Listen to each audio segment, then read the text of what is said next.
Halo, Shalom adik-adik semua. Kak Vika percaya semuanya masih semangat, semuanya masih rindu untuk beribadah kepada Tuhan.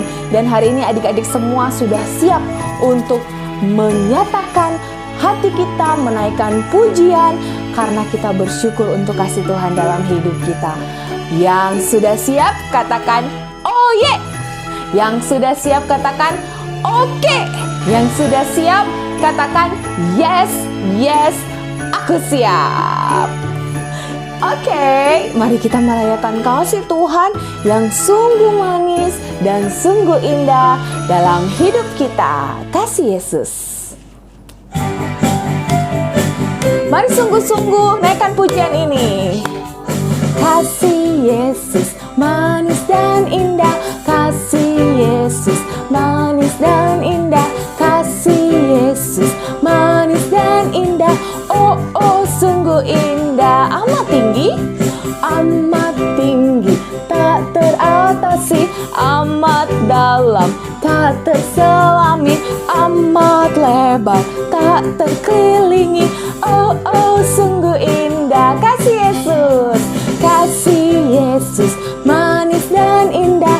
Kasih Yesus manis dan indah. Kasih Yesus manis dan indah. Oh, oh, sungguh indah. Amat tinggi, tak teratasi. Amat dalam, tak terselami. Amat lebar, tak terkelilingi. Oh, oh, sungguh indah. Semangat semua ya adik-adik ya. Sekarang mari kita bersyukur karena Tuhan Yesus mengasihi kita. Katakan, terima kasih Tuhan, Engkau mengasihiku lebih dari yang aku layak terima. Karena kasih Tuhan besar sekali bagi kita. Thank you Lord, thank you Lord. Mari katakan dengan sungguh-sungguh, mari nyanyikan dengan sungguh-sungguh kasih Tuhan bagi setiap kita. Thank you Lord, thank you Lord for loving me, for loving me, for loving me. Thank you Lord.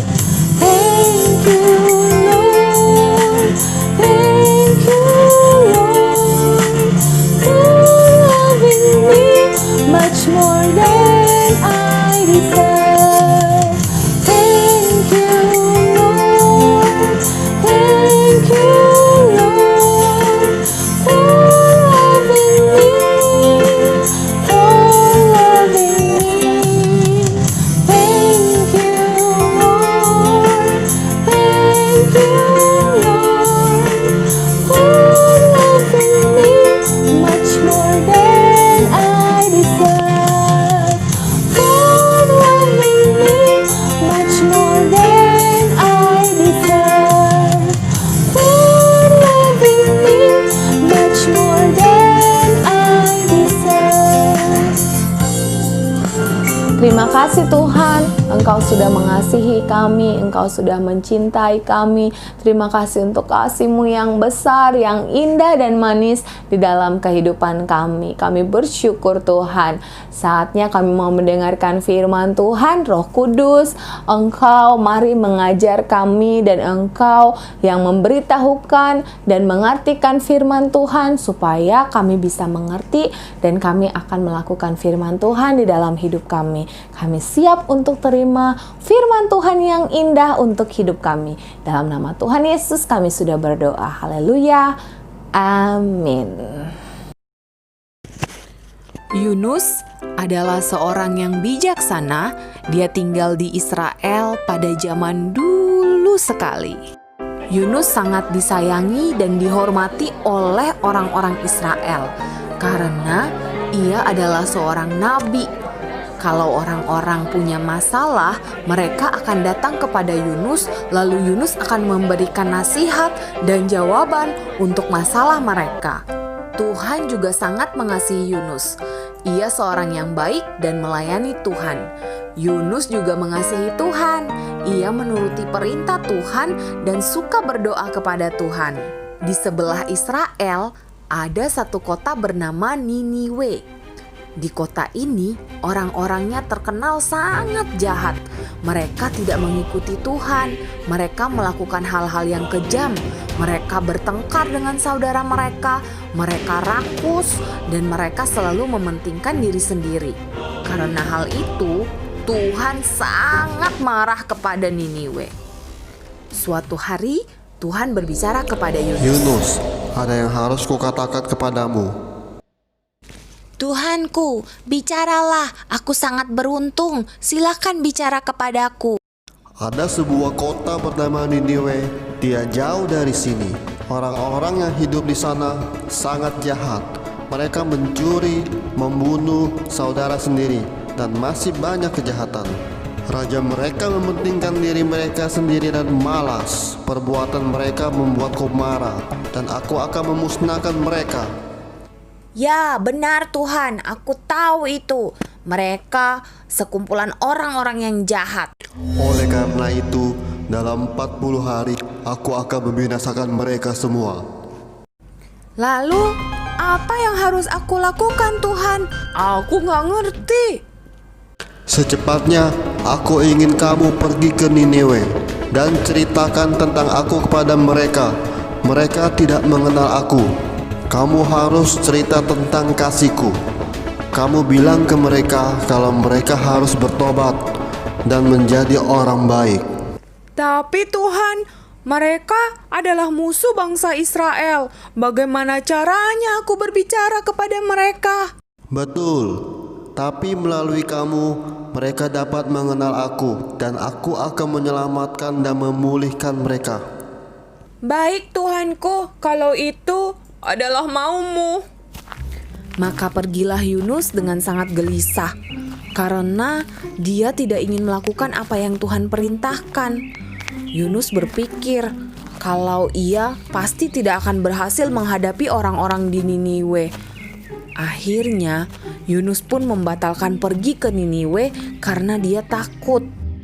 Dalam perjalanan, ia melihat sebuah kapal yang menuju ke Tarsis. Dia pun masuk ke dalam kapal itu dan pergi ke Tarsis. Di dalam kapal, ia memilih untuk tidur di bagian bawah kapal. Kapal pun berlayar dan ketika berada di tengah lautan, kapal tersebut terjebak dalam badai yang sangat besar. Di sekeliling kapal, ombak begitu tinggi, ada petir, dan kapal tersebut bergoyang-goyang dan oleng kiri dan kanan, diterpa oleh ombak dari kiri dan dari kanan. Semua orang di dalam kapal menjadi sangat takut dan berdoa kepada Tuhan mereka. Orang di kapal kaget. Wah, di tengah badai kayak gini, kapal lagi berguncang. Kenapa Yunus malah tidur dengan nyenyak di dalam kapal? Yunus, bangun! Oh, bisa-bisanya kamu tidur. Ada badai di luar. Kapal ini akan hancur. Bangun dan berdoalah kepada Tuhanmu. Kami udah berdoa kepada Tuhan kami tapi tidak terjadi apa-apa. Yunus pun menjawab, ini pasti dilakukan oleh Tuhanku, satu-satunya Tuhan yang hidup. Jika begitu, emang apa yang kamu lakukan sehingga Tuhan menjadi marah? Aku mencoba bersembunyi darinya. Ia memberi perintah kepadaku, tapi aku takut. Dan akhirnya aku tidak taat. Sekarang dia marah. Jadi apa yang harus kita lakukan, Yunus? Tidak ada cara yang lain. Kalian harus membuang aku ke laut, maka badai akan berhenti. Waduh, kami gak tega. Kamu kan orang baik. Kita gak bisa buang kamu ke laut. Kita coba buang aja barang-barang dulu, muatan dari kapal ini. Mungkin kapal ini akan selamat. Para pelaut itu mulai membuang barang-barang dari kapal. Tapi badai tidak juga berhenti. Salah seorang pelaut itu pun berkata kepada Yunus, maafkan kami. Tidak ada cara lain, Yunus. Kami harus membuang kamu ke laut. Berharaplah kepada Tuhan. Semoga Tuhan menyelamatkan kamu. Mereka kemudian membuang Yunus ke laut. Seketika itu, badai pun menjadi berhenti. Pada saat Yunus dibuang ke laut, seekor ikan besar langsung membuka mulut dan menelan Yunus. Tiba-tiba Yunus sudah berada di dalam perut ikan. Yunus menjadi sangat takut. Di dalam perut ikan sangat gelap. Dia tidak bisa melihat apa-apa. Di sana dia merasa sangat dingin dan sangat kedinginan. Ada bau-bau yang sangat busuk yang dia cium di sekitarnya. Ke kiri bau, ke kanan bau, di depan bau, di belakang bau. Ia pun menyadari bahwa ia sedang berada di dalam perut ikan. Yunus tidak percaya ini terjadi padanya. Ia menghabiskan 3 hari 3 malam di dalam perut ikan. Dan selama itu dia terus berdoa kepada Tuhan. Dia minta ampun dan berdoa kepada Tuhan. Dan dia berjanji bahwa dia tidak akan bersembunyi dan lari lagi dari Tuhan. Ia pun kehilangan harapan bahwa ia akan melihat dunia di luar lagi. Dia menyesal bahwa ia mencintai Tuhan, tapi kenapa dia bisa berbuat tidak taat kepada Tuhan? Ini sangat bodoh, pikirnya. Dalam kesedihannya Yunus terus berdoa kepada Tuhan dan Tuhan memberikan Yunus kekuatan. Pada hari yang keempat, ikan besar itu membuka mulutnya lalu memuntahkan Yunus di tepi pantai. Wah, Yunus sangat lega bisa kembali lagi. Tuhan pun berbicara kembali kepada Yunus. Yunus, kamu tidak bisa bersembunyi dari aku. Ampuni aku Tuhan. Katakan bagaimana aku harus memperbaiki kesalahanku. Pergi dan lakukan perintahku. Kemudian Yunus pun pergi ke Niniwe. Di sana ia menceritakan kasih Tuhan, memperkenalkan Tuhan kepada orang-orang Niniwe. Ia bercerita tentang Tuhan yang menyelamatkan dia dari perut ikan. Tuhan ingin jika kita menjadi orang-orang yang takut kepada Tuhan. Yunus bilang kalau Tuhan sudah sangat menyayangi mereka dan menjaga mereka. Itulah sebabnya mereka harus bertobat. Kemudian raja mendengar hal itu dan memerintahkan semua orang untuk menyembah Tuhan. Karena rakyat Niniwe berbalik dan bertobat kepada Tuhan, maka Tuhan pun tidak jadi menghukum mereka. Karena Tuhan mengasihi Niniwe sama seperti Tuhan mengasihi Yunus. Kita udah mendengar cerita tentang Yunus, bener gak adik-adik? Nah, Yunus itu kenapa bisa nggak taat ya kak ya? Padahal dia bilang kalau dia mengasihi Tuhan, tapi kok dia nggak taat? Orang yang mengasihi Tuhan, hari ini kita belajar tentang mengasihi Tuhan. Bagaimana caranya mengasihi Tuhan? Menuruti perintahnya. Kak, kenapa sih kita harus menuruti perintah Tuhan? Kenapa kita harus menuruti firman Tuhan, Kak? Karena Tuhan punya rencana yang besar buat kita semua. Sama seperti Tuhan punya rencana untuk menyelamatkan Niniwe. Dan Tuhan memakai Yunus supaya Yunus bisa membagi kasih Tuhan kepada orang lain sama. Nah, kita menuruti perintah Tuhan karena Tuhan punya rencana yang besar buat adik-adik. Katakan rencana yang besar. Rencana yang besar. Tuhan punya rencana yang besar atas hidupku. Tuhan punya rencana yang besar untuk kita semua. Nah, Tuhan akan pakai adik-adik semua untuk jadi saksi Tuhan. Tuhan akan pakai adik-adik semua sama seperti Tuhan memakai Yunus untuk menyelamatkan Niniwe. Tuhan akan memakai adik-adik sebagai saluran kasih Tuhan supaya orang lain bisa ngerasain, ya ampun, kalau aku kenal sama kamu, aku jadi bisa merasakan kalau Tuhan itu mengasihi aku. Ternyata aku berharga ya. Ternyata aku gak sendirian. Terima kasih, kamu udah jadi saluran berkat Tuhan, saluran kasih Tuhan buat aku. Nah, Tuhan punya rencana buat adik-adik. Tuhan akan memakai adik-adik dengan luar biasa. Dan Tuhan akan menyelamatkan banyak orang. Tuhan akan memberi kasih-Nya lebih lagi kepada banyak orang. Tuhan mengasihi kita, kita mengasihi orang lain, dan orang lain akan mengasihi lagi. Dan kita semua akan dipenuhi oleh kasih Tuhan.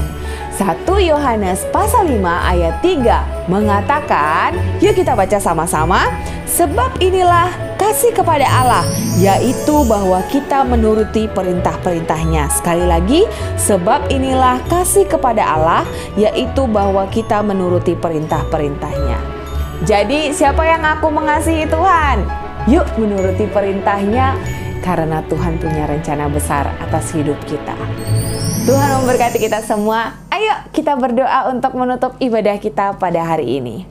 Tuhan, kami percaya Tuhan punya rencana yang besar, sama seperti Tuhan mau menyelamatkan Niniwe dan Engkau memakai Yunus karena Engkau juga mengasihi Niniwe dan Engkau mengasihi Yunus. Kami mau jadi anak-anak yang taat karena kami tahu bahwa ketika kami bilang kalau kami mengasihi Tuhan, maka kami harus menuruti perintah Tuhan. Kami harus melakukan firman Tuhan dan kami mau jadi anak-anak yang setia dan rajin baca firman Tuhan supaya kami bisa menuruti dan melakukan firman Tuhan. Kami cinta kepada Engkau, kami mengasihi Engkau Tuhan, dan lebih penting lagi kami mau melakukan firman-Mu dalam hidup kami. Terima kasih untuk kasih-Mu yang besar. Kami bersyukur di dalam nama Tuhan Yesus. Kami bersyukur dan kami sudah berdoa. Haleluya. Amin. Aktivitas kita hari ini adalah adik-adik boleh buka dalam 1 Yohanes pasal 4 ayat 7 sampai ayatnya yang ke-21. Allah adalah kasih. Nah, tugas adik-adik kirim ke Kak Vika ada berapa kata mengasihi dan ada berapa kata kasih di dalam 1 Yohanes 4 ayat 7 sampai 21. Kalian harus baca keseluruhan ayatnya dan kalian akan menemukan dengan tepat ada berapa kata mengasihi dan ada berapa kata kasih. Ya, jadi ada berapa kata mengasihi dan berapa kata kasih. Kirim jawaban kalian ke Kak Vika. Ditunggu. Selamat hari Minggu adik-adik semua. Tuhan Yesus memberkati.